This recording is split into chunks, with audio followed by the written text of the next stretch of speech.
Hey everybody, Pastor JJ here. Happy New Year. I just wanted to share a quick insight. A couple of years ago, I read a book called Your Future Self Will Thank You. It's written by a guy named Drew Dick, and he goes into like the brain science behind the difference between like willpower and habit. And one of the key things of the book is that all of us have a limited amount of willpower, right? You start off a day fresh and you got lots of willpower, but as the day goes on, you use up a lot of your willpower, which is why by the end of the day, so many of us are giving up on those lines, those limits, those boundaries that we meant to draw. For example, if you say, all right, I'm going to only eat healthy food, most of us get it right on breakfast and maybe even lunch, but by the time we get to dinner, our willpower is sapped, right? And that's when we start breaking the rules, eating the desserts or whatever it is that we said we weren't going to do, right?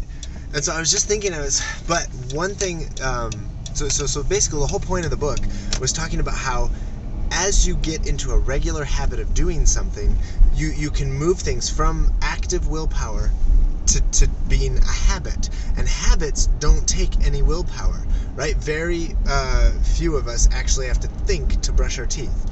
It just happens because we do it every single day, multiple times a day. Things that we do all the time take very little mental process, takes very little willpower. And so there's actually brain science out there that demonstrates that if you get in the habit of doing something, if you can move it from it takes willpower to get up and do it to it's just a habit of my life, if you can move that over, it actually becomes much easier over time. And so one thing they did notice, though, a lot of people say, it takes 21 days to form a new habit.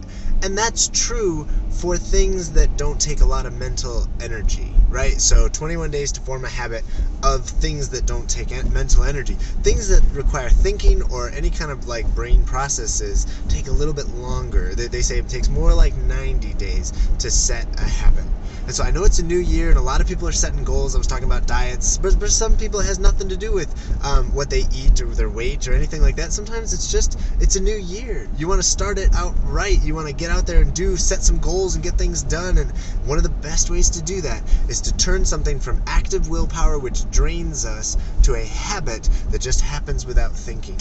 And in order to do that, you have to be really patient with yourself. You have to push really hard in the beginning, but it does get easier as you go.